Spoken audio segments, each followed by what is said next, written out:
What is up, movie viewers? Dena Views and Reviews here, asking what you watching. Today I am watching Rebel Ridge. Now this movie stars Aaron Pierre, Don Johnson, David Denman, Emery Cohen, Oscar Gale, and Anna Sophia Robb. It is written by Jeremy Saulnier, directed and produced by Jeremy Saulnier, Neil Cobb, Vincent Sanvino, Louise Lovegrove, Anish Sabjani, Megan Blair, Daniel Jason Hefner.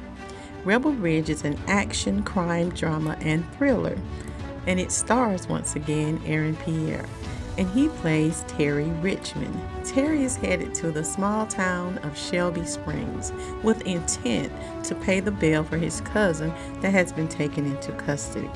He's riding a bicycle and he is wearing a backpack. And in this backpack, it contains his life savings, which part of the cash is also to be used to pay to free his relative from law enforcement custody. But as he is en route, he is purposely knocked off his bike by a cop car.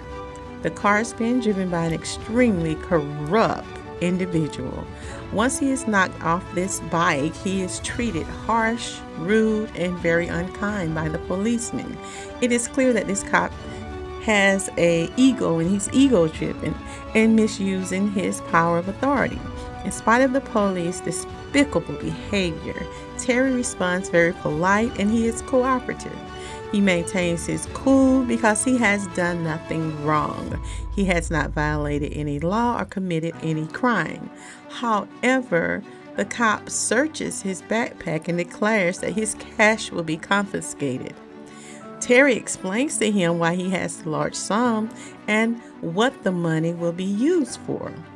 It is once again going to be used to pay his cousin's bill and purchasing a truck, but to no avail because the policeman's intent all along was to seize the $36,000 in cash regardless of what Terry had to say.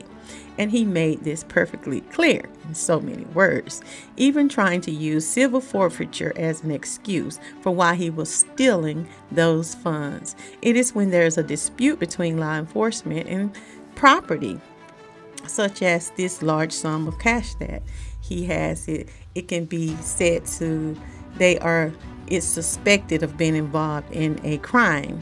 So to get back the seized property, the owner of the property must prove it was never involved in criminal activity. However, Terry needed this cash. He needed it immediately. He needed it so he could get his cousin out of jail because it was a matter of life and death. He attempts to use legal recourse by going through the process of filing a report at the police station. Again, to no avail, for all of the cops are in on this heist, especially after he has a meeting and he deals with the chief of police, Sandy Byrne, who is played by Don Johnson. This chief makes it very clear that he will not be getting those funds back in no shape, form, or fashion. This is when Terry accepts that he is dealing with a bunch of corrupt, dishonest cops and people who are unethical members of law enforcement running a shady, fraudulent small town as well. So it becomes apparent that he can expect and will get no real justice in this corrupt small town through their dishonest legal system. They're all in cahoots. So he soon understands this and he simply accepts that it's a scheme and that it has been done in practice. This dishonest municipality has done this with other passerbys. And so it is not only illegal taking away someone's cash, but apparently misusing the system of law that is supposed to be able to protect people from being victimized. But in this case, it was the other way around. Law enforcement was preventing these people that have been, him in particular, that has been victimized from even recovering what had been taken from him. It is a practice that is meant to cause someone to give up, to not fight back, in turn leaving all of their funds for the police to do with as they please. Unfortunately for these corrupt cops, they did not know exactly who they were dealing with when they harassed and stole Mr. Terry's personal property. He's a former Marine, he's well trained in combat and secret missions, but he learns that he must take it upon himself to deliver justice while destroying this infrastructure, this fraudulent network of corruption. I gave this movie 3 stars out of 5. I like this movie, and the reason I didn't give it a higher score is because, and I quote, "This is a black man once again that's handing out ads with him. He's using his smarts and training. He's using it to deal with these brutes. But, as always in these particular films, whenever there's a black male lead role, missing will always be the black female. And that was evident here as well.